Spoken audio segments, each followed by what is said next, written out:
BJJ apakah bisa digunakan untuk kondisi di jalan? Itu kayak sekarang yang pertandingan kan mereka pakainya tekniknya yang udah keren-keren, berimbulu, yang fancy yang ya. keren-keren itu. Cuman apakah itu teknik itu applicable buat fight? Enggak.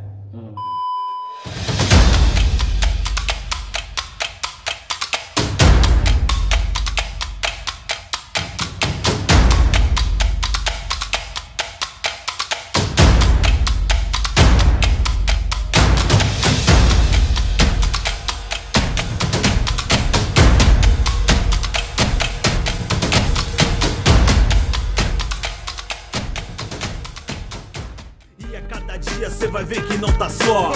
Arte milenar, respeito e compromisso. BJJ original Jiu-Jitsu. Arte milenar, respeito e compromisso. BJJ Brasil Jiu-Jitsu. Arte milenar, respeito e compromisso. BJJ original Jiu-Jitsu. Arte milenar, respeito. Bro, sekarang tujuan saya kemarin saya pengen bahas yang lebih agak sedikit inilah ya, sedikit jadi timbul banyak pertanyaan banyak orang. Maksudnya kita tahu BJJ sangat aplikatif sekali pada saat di pertandingan MMA misalnya, kita lihat seperti itu. Tapi sekarang kita coba agak sedikit keluar konteks di mana BJJ apakah bisa digunakan untuk kondisi di jalan, di mana kita tahu bahwa di jalan kan jelas Nurulus sangat agresif, brutal, dan juga beberapa waktu lalu ada kejadian juga salah satu atlet BJJ orang Surabaya ya, setahu saya orang Surabaya, cuman dia tinggal di US dan tiba-tiba di sana dia kena stabbing ya, kena tusuk dengan pisau, padahal dia seorang juara BJJ gitu loh. Nah, gue pengen tahu maksudnya pendapat dari Coach Rudy sendiri melihat BJJ apakah aplikatifkah dalam konteks pertarungan di jalan tuh kira-kira seperti apa? Ini panjang ceritanya, karena ini topiknya memang lagi hot, banyak yang nanyakan juga. Basically gini bro, jadi kalau kita ngomong kondisi ya, kita dari berita itu kita nggak ngerti, maksudnya kita tidak ngerti itu storynya gimana, kondisinya gimana. Kita nggak tahu ya kan? Kita nggak tahu, kita ngomong jelek nih, kalau saya lagi ngobrol sama orang gini-gini, ditusuk dari samping ya tewas juga bro. Mau jago gimana kita ngadep sana ditusuk dari sini tewas juga. Tewas juga, itu udah belum kuat teknik apa udah tewas juga. Cuman di luar itu concern saya nih, kalau saya nih ini di tempat saya ini soalnya termasuk orang bilang tempat lu ini old school bro. Tempat gua ini old school. Di tempatnya Prof Niko ini sebetulnya old school. BJJ saat ini itu terpecah jadi dua sebetulnya, terpecah dua. Jadi ada yang satu poin itu very sport, yang satunya masih very old school. Nah, yang new school itu kayak sekarang yang pertandingan kan mereka pakainya tekniknya yang udah keren-keren, berimbulu, yang fancy yang keren-keren itu. Cuman apakah itu teknik itu applicable buat fight? Enggak terlalu applicable terkadang gitu loh. Terus metode latihannya juga terkadang mereka sudah mulai berbeda. Kalau Anda lihat di zaman dulu, kalau lihat di YouTube lah, teman-teman lihat, dicari di YouTube latihan BJJ tahun 90-an dengan yang BJJ tahun 2000-an itu sudah bedanya langit bumi. Langit bumi. Tekniknya yang dipakai juga mereka udah langit bumi. Kenapa? Karena pada waktu itu di awal-awal itu BJJ itu mindsetnya sangat self defense. Sangat amat self defense. Contohnya gini, ini ngomong BJJ nih ya, ngomong BJJ. Berapa banyak BJJ di dunia dan di Indonesia yang waktu latihan pakai glove? Lu dipukul sama orang gimana? Nggak banyak kelas yang ngajarin itu. Gitu. Bisnis mindsetnya udah mulai berubah gitu. Jadi kalau kita ngomong self defense. Chance-nya adalah saya fight bukan dengan orang BJJ. Yang notabene kebanyakan orang yang tidak mengerti BJJ dan tidak belajar apa-apa. Iya kan? Kalau kita ngomong self defense, chance-nya adalah saya ketemu di luar bukan dengan orang BJJ. Nggak tahu Bro Randy ini belajarnya apa, saya nggak tahu, nggak kenal lu gini nggak tahu. Chance-nya dia bukan orang BJJ, karena kalau orang BJJ gua kenal. Ya kan, chance-nya paling serempetan mobil juga paling kita, lu bro, saya udah selesai. Ini orang stranger lah ya. Orang yang aku nggak kenal. Basis berarti harusnya in practice. Kita adalah pelatihan dengan menanggapi respon orang-orang yang bukan orang BJJ. Dan itu kalau di BJJ saat ini, chance-nya adalah kita berlatih bagaimana saya fight lawan orang BJJ. Kalau lu mau passing guard, lu aku harus gini. Kalau lu mau gini, jadi teknik against teknik. Ya kan, teknik against teknik. Bukan teknik against untrained people. Untrained people kan. Lu orang kalau nggak terlatih, responnya itu akan berbeda total dengan respon orang yang latihan BJJ. Sama Bro Randy kan latihan Krav Maga. Respon orang di luar itu belum tentu sesuai dengan yang dilatih kan. Karena yang dilatih itu yang kita di bayangan kita orang kalau mukul nih kayak gini nih caranya. Cuma kenyataan di luar kita benar-benar nggak tahu loh orang ini mukulnya model gimana, kita nggak tahu loh. Dan memulai buka serangan dengan apa kita nggak tahu. Bisa dengan atau bawa apa juga kita nggak tahu. Nah itu yang kadang-kadang bukan kadang sih saat ini udah jarang dilatih gitu. Jadi kak di tempat saya misalkan tempat saya nih. Kelasnya tuh saya bagi dua, kelas fundamental sama kelas non fundamental sama kelas yang all level. Basically seperti itu ya. Bukan kita ngomong gimana, cuman kelas fundamental itu basicnya kenapa namanya fundamental buat kita sih mindsetnya adalah lu BJJ against people yang nggak latihan BJJ, which is so very very very basic. Kenapa di tempat gua ini glove-nya banyak? Lo lihat di tempat yang bukan yang tempat BJJ kenapa glove-nya ada banyak? Karena kalau kita latihan, chance-nya orang misalkan kita lagi grappling, kalau orang BJJ tahu ya grappling, aku mau lepasin, mau ini, mau itu. Kalau orang nggak tahu lo ngapain, lo masih pukul, masih pukul, minimal masih pukul. Belum kalau bawa batu, bawa apa, tapi at least dipukul orang lo nggak konyol. Dipukul orang nggak konyol. Terus orang kalau misalkan kita stand up, kalau ini pertandingan BJJ, saya bisa mulai dengan tenang, pegang bajunya atau pegang apa. Realitanya orang kalau di luar begitu lu pasti gini langsung keluar. Nah itu sebetulnya bisa dilatih nggak? Ya bisa.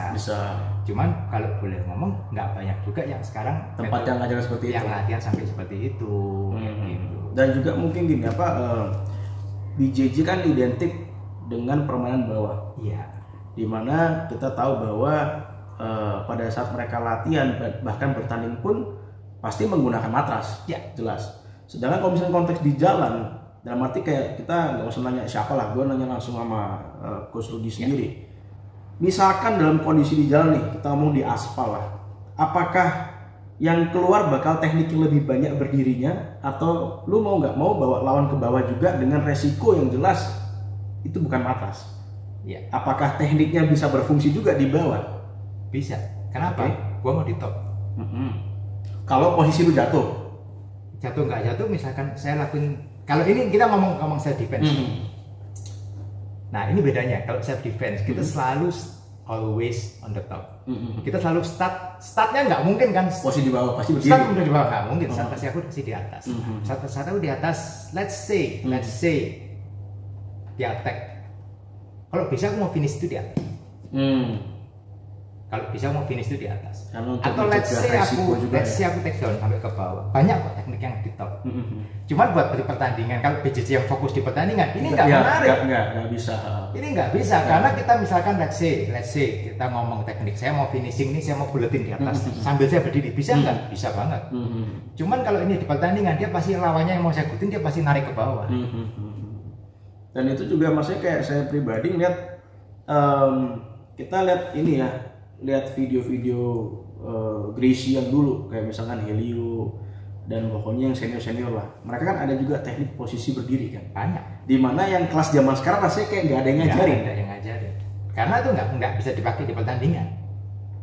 Jadi ini sebenarnya konteksnya sama kayak ini ya, kayak martial art yang ada kayak taekwondo, karate begitu juga, lama-lama dia akan hilang kan dari core-nya kan. Nah itu yang disayangkan seperti itu. Disayangin sebetulnya. Tapi dari Shaka sendiri masih apa itu barometernya masih dengan kurikulum yang ada atau penyesuaian. Gini, jadi sebetulnya kalau kita boleh ngomong buat self defense, teknik BJJ kalau mau dipakai buat self defense itu sebetulnya basically kamu nggak perlu banyak teknik kan. Simple aja gitu. Let's say kita ngomong beberapa 10-20 teknik ini mungkin kalau untuk basic self defense, basic self defense itu cukup sih. Cuman kan masalahnya lu mau sampai di mana gitu loh. Kadang-kadang karena orang-orang datang ke sini itu dengan mindsetnya kan sudah yang ditonton ini kan sekarang yang ditonton kan keren-keren semua ya. Kalau lu nonton highlight di YouTube kan BJJ itu kan keren-keren semua tekniknya, yang putar-putar di lantai dan sebagainya. BJJ itu not for self defense, itu buat pertandingan yes. Dan juga buat ini demonstrasi mungkin oke lah ya. Keren ini. Kita basically kalau kita ngomong buat self defense di bawah itu posisinya jelek. Di bawah saya di bawah itu jelek. Kalau saya on top masih oke. Clean belly, mount itu keterbatasan gerakan ya. Yes, seperti itu. Dan juga mungkin kayak lu ditendang orang juga gampang banget kan di bawah. Lu di bawah. Dan yang jadi masalah mungkin BJJ sendiri multiple takers lari bro. Ya. That's the best. Oke. Lu mau fight, take down 1, 2, I go. Or kalau bisa ya lu stay away dari situ. Iya pasti. Nah, kan kalau lari kalau bisa. Nah, cuman kalau kita ngomong kepepet, lu mau sejago-jagonya orang nggak tahu sih. Saya dulu belajar beberapa ya, boxing macam-macam cuman lu mau mukul orang KO, lu mau sejago apa sih lu mukul sekali one hit KO? Chance ada. Tapi nggak tahu sih, aku selama ini belum pernah mukul orang KO sih. Iya kan? Dan juga resiko juga lah ya. Patah lo tangan. Kita pakai boxing glove, pakai boxing glove. Pakai hand wrap dulu. Iya kan? Kalau di jalan patah lo ini kamu tengkorak bukan sansak bro. Patah bro. Iya kan? Ini udah pernah patah ini dulu. Nah, which is resiko juga gitu. Lu nonton YouTube banyak kan orang standing lawan 3 orang menang. Itu 1 dari sekian ribu yang survive. Kita ngomong reality loh. Yang survive itu 1 dari sekian ribu. Basically kalau kita boleh ngomong, kalau lu udah dikeroyok, lu mau jago apa, bela diri apapun, lu harus lari sih. Lu pukul 1 mungkin lu lari. Lu ngambil kursi lu lempar lu lari. Ambil botol, pukul, lari. Kalau mau fight menang, ya aku nggak tahu sih. Cuman kalau aku sih nggak mau chance ambil chance itu. Karena di jalan kan kayak biasa saya singgung 1 tambah 1 bisa 5 bisa 10, bukan 2. Karena yang lain juga nggak tahu ceritanya udah pukul aja kan. Nah, itu gitu ya. Itu happening sih. Maksudnya bener-bener orang nggak tahu ceritanya, orang nggak tahu cerita loh. Kita yang berkelahi mungkin orang 3, orang 4, orang lain yang 5 ke 6 ini nggak tahu cerita, tahu-tahu ini apa nih? Yang bener yang mana nggak tahu, udah pukul aja dulu. Ikut aja kadang-kadang kan mereka nggak tahu cerita. Iya. Kemarin kan kasus yang kakek-kakek ya, 2 mobil disaking maling. Waduh kasihan banget sih itu. Nggak tahu ceritanya kan, orang nggak tahu ceritanya. Asal aja ikut nimbrung ya, ikut aja kan, nggak tahu maaf ya udah kan. Tapi kan kejadian seperti itu. Nah itu ya seperti itu. Cuman justru kalau kita buat orang BJJ, let's say worst case-nya, kenapa kalau menurut saya sih orang sedikit banyak praktisi bela diri mestinya bela dikit-dikit BJJ. Why? Sejago-jagonya kita ada chance lu bisa jatuh ke bawah. Either kepleset, either kena banting mungkin, atau kena tendang lu jatuh. Kayak imbang ya. Lu nggak bisa balik berdiri, ini panjang ceritanya. Nggak bisa berdiri, panjang ceritanya. Kayak gitu. Makanya mungkin di luar banyak orang yang akhirnya mereka ada belajar stand up juga, ada belajar ground juga untuk ini ya, untuk menyeimbangi lah. Iya. Bukan berarti harus jago semua teknik, no. Ya paling nggak ambil poin-poin. Cuman ada poin-poin yang kita harus tahu lah. At least contoh gampangnya, kalau jatuh ke bawah, lu harus tahu cara berdiri. Ya, rollnya gimana. Lu harus tahu cara berdiri, back on your feet dengan safe kan. Kayak gitu sih. Oke deh. Jadi kita udah tahu jawaban dari Coach Rudy ya mengenai BJJ sendiri. Dan nanti sebelum kita tutup, nanti ada beberapa pertanyaan yang harus dijawab singkat, cepat. Dan cepat. Oke, saksikan terus. Oke, sekarang kita penutupan sedikit. Jadi ada sedikit challenge biasanya seperti kayak praktisi-praktisi yang lain. Saya tanya ya, harus dijawab cepat dan juga nanti kasih tahu alasannya apa gitu. Oke. Yang pertama, lebih pilih member yang bau mulut atau bau badan? Bau mulut atau bau badan? Cepet. Bau mulut. Alasannya kenapa? Gampang bro, tinggal dikasih kumur listrik selesai. Kalau bau badan susah lagi waktu itu harus mandi dulu ya. Oke, itu pertama ya. Yang kedua, gi or no gi? Gi. Alasannya? Lebih sophisticated, lebih banyak teknik yang bisa dipelajari. Yang bisa dipakai juga. Oke, jadi gi or no gi, itu tadi apa? Gi ya? Gi. Yang terakhir, Gracie apa? Sakuraba? Gracie. Alasannya? Lebih teknikal. Oke, tapi kan kita lihat Sakuraba Gracie Hunter ya? Gracie Hunter ya? Why Gracie Hunter? Karena gamenya Gracie udah ke-expose semua bro. Sehingga dia udah bisa baca. Dia udah baca, dia gamenya udah ngerti dia udah tahu nih Gracie ini gamenya ABC. Kenapa kesalahannya Gracie waktu itu dia juga kurang improve ya, waktu itu. Dan nggak se-modified lu kayak seperti sekarang kan? Udah ke-expose kan waktu itu. Kalau sekarang Sakuraba fight ya dia kalah, yang lefty dia kalah. Kenapa? Kebalik juga dia udah expose juga gamenya dia. Dan kemarin pertandingan dia terakhir tuh kan kalah ya. Dia juga usianya udah berapa? Sama-sama umur kan? Sama-sama umur kan ada juga lawan Royce kan?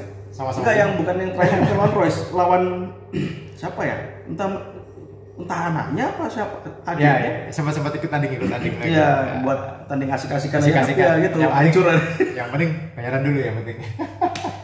Oke, jadi pada ini tadi kita udah bahas semua mengenai BJJ. Bagi kalian yang tertarik mau belajar BJJ di Surabaya khususnya, bisa ketemu sama Bro Rudy ya. Dan tempat selain di sini ada mungkin cabang lain? Kalau Surabaya di sini sih masih sementara di Manyar Kartika. Di Manyar Kartika ya. Dan ke depan pengen Shaka seperti apa?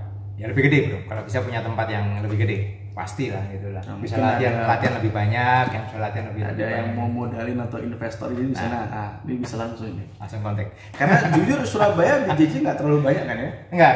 Belum. Jadi masih belum terlalu menjamur dan ya pasarnya ada lah ya, menjanjikan. Jadi harusnya bisa dikembangkan juga lah ya harusnya ya. Masyarakat ini banyak yang kepingin kadang-kadang. Oke. Kadang yang tanya nih banyak tanya sih, teman kadang-kadang masih belum nggak tahu lah, takut atau gimana. BJJ tidak seserem yang dibayangkan guys. Dia harus coba dulu. Nggak seserem yang dibayangkan. Orang kadang lihat BJJ kenal nggak bisa ya. BJJ kayak gini nih. Kalau nggak kenal nggak bisa. Harus coba dulu. Mungkin terakhir ada yang mau disampaikan mungkin bagi yang ingin mau belajar BJJ, kira-kira apa yang mau disampaikan atau untuk BJJ Indonesia seperti apa ini ke depannya? Kalau BJJ, harapan saya sih BJJ bisa lebih diterima masyarakat ya. Dalam artian BJJ is good. Either you pakai buat sport, lu pakai itu buat let's say buat self defense, itu very good option gitu loh. Dan sudah buka buat semua orang, dalam artian nggak harus yang udah badannya udah fit, no. Ada yang masih muda aja yang bisa ikut, no, semua bisa ikut. Ya kan, tinggal nanti pada waktu latihan ya intensitasnya disesuaikan sendiri. Yang misalkan lebih fit ya mau ikut 3 kali seminggu ya please ya kan. Kalau misalkan aku cuman bisa waktu seminggu sekali 2 kali ya that's it. Daripada enggak sama sekali itu jauh lebih bagus. Gitu. Dan untuk BJJ di Indonesia seperti apa yang depannya? Karena kan kita lihat perkembangan Indonesia ini ada banyak gitu kan. Maksudnya nggak cuma sinergi doang, tapi ada banyak. Nah, inginnya ke depan seperti apa nih? Buat saya sih lebih banyak yang masuk ke Indonesia sih sebetulnya lebih bagus, karena dalam artian orang lebih mengenal apa itu BJJ, orang lebih kenal apa itu ground fight lah, apa itu ground fight, apa itu perlunya untuk orang harus tahu ada ground fight dan BJJ itu bukan cuma ground fight. Nah, ini yang orang harus tahu juga, BJJ tidak hanya ground fight. Gitu. Kalau Anda mau tahu lebih lanjut, itu sebetulnya saya membuat satu buku, bro. Saya punya buku, saya punya e-book, bro. Saya buat e-book, ya kan. Nah, ini efek samping kemarin kita setahun nggak ada kelas itu saya bikin e-book. Jadi kalau Anda mau tahu apa itu BJJ, garis besar paling enggak, Anda bisa download free di website saya di www.shakabjjacademy.com. Itu Anda masukin alamat email, itu Anda akan bisa download PDF free. 66 halaman, bukan kaleng-kaleng. Nah, itu makanya. bukan cuma 5 lembar, bukan cuma 5 lembar, 60 halaman. Anda bisa download, Anda bisa baca, paham lah pasti. Nah, garis besarnya apa itu BJJ? Jadi tadi udah tahu kan, udah disampaikan sama Coach Rudy. Jadi yang penting pengen tahu BJJ yaitu buka tadi websitenya, ya download benar-benar. Download. Ya di download itu tadi ya PDF-nya tuh. Oke, Coach Rudy, thank you banget atas waktunya. Nanti kita ketemu lagi di sesi-sesi berikutnya. Saya pengen nyoba ngerol ya, belajar, cuman karena tadi berhubung nggak bawa pakaian nggak apa-apa, posisi dadakan juga. Ya udahlah, kita interview dulu aja lah. Oke, thank you banget ya. See you guys. See you.